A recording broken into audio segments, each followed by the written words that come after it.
Hi y'all, Connie here. So today I want to talk about the invisible join, and I hope you will forgive me for the paint on my fingernails. I've started painting more often and I love it, but some of them kind of stick around and there's only so much I can do. So just ignore the paint on my hands, please. So let's say we're making motifs, right? And so we want to change colors here, or we're at the end of a project and let's just pretend it's bigger. So typically what you do to end a yarn is you join with a slip stitch. So this is working in the round, obviously. You join with a slip stitch and then do a slip knot, right? And pull the tail through.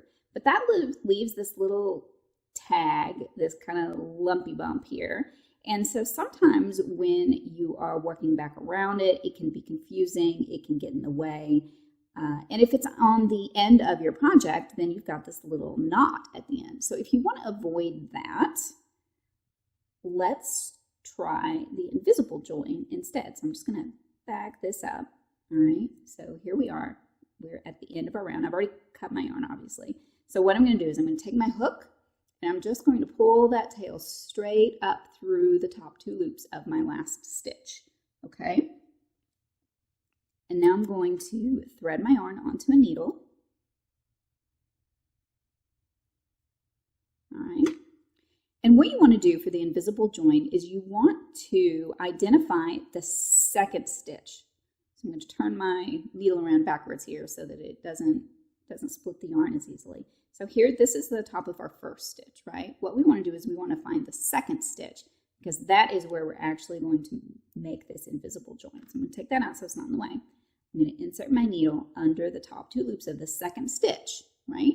So, and then we're going to pull this strand of yarn until it's about the same size as a stitch, okay? Because if you pull it too tightly, it's going to not look the same as the top of the double crochet. All right, now we're going to come back over the top of that last stitch, right? And I'm going to insert my needle back down into, so this is our last stitch here. I'm going to insert my needle back down into the center of that stitch. And then I typically like to go under that back bump back there as well. All right, and then as I pull this tight, I'm just going to pull on it until it looks about the same size as the rest of the stitches, okay? And so at this point, you can turn it over, you can tie yourself a little knot there and weave in your ends as you normally would. And so what we've done here is we've duplicated the top of our first stitch by threading the yarn into the second stitch. Now what happens if you don't skip that first stitch? Let me back this up here. Maybe. All right, so if we don't skip the first stitch and we work this join into it, we have sort of given ourselves an extra stitch, all right? So right here, this is our first stitch. If we do the same thing under the top two loops of it, instead of the second stitch, then we end up with what looks like an extra stitch, right? And so if you're continuing on and you're working into this again, if you're going to do another round worked into these stitches, it's really easy to mistake this for an extra stitch. So that's why you always want to work into the second stitch instead of the first one. Unless, of course, this is your very last round. So if you were finishing this off and it looked better to you, or if it was easier for you to work this invisible join into your first stitch instead, that's fine.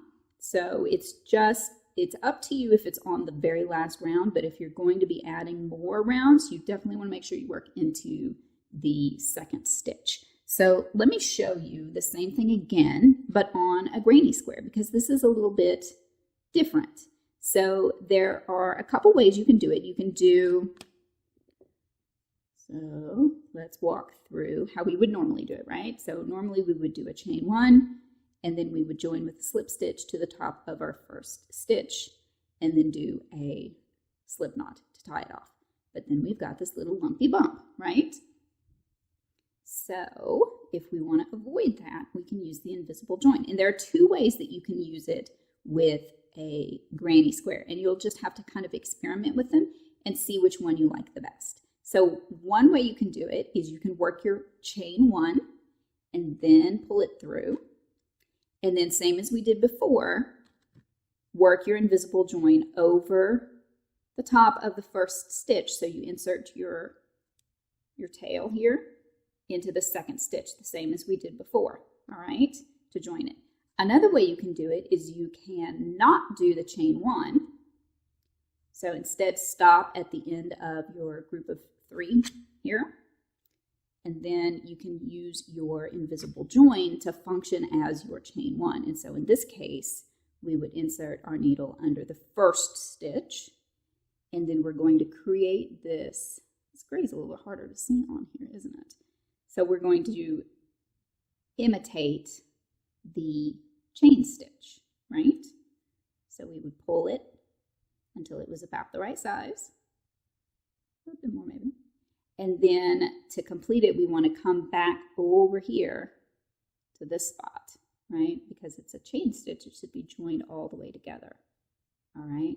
And so now we have duplicated the chain stitch instead of the top of the first stitch. So you can either do it that way by using the invisible join to recreate the chain stitch, or, and I can't remember where I threaded the yarn, which direction. Or we can go back and we can add the chain 1. Oh, wait, I would have to undo this whole stitch. Well, you know what, just for giggles, since we're here, we'll go ahead and undo this, redo the double crochet, do our chain 1, and then pull it through.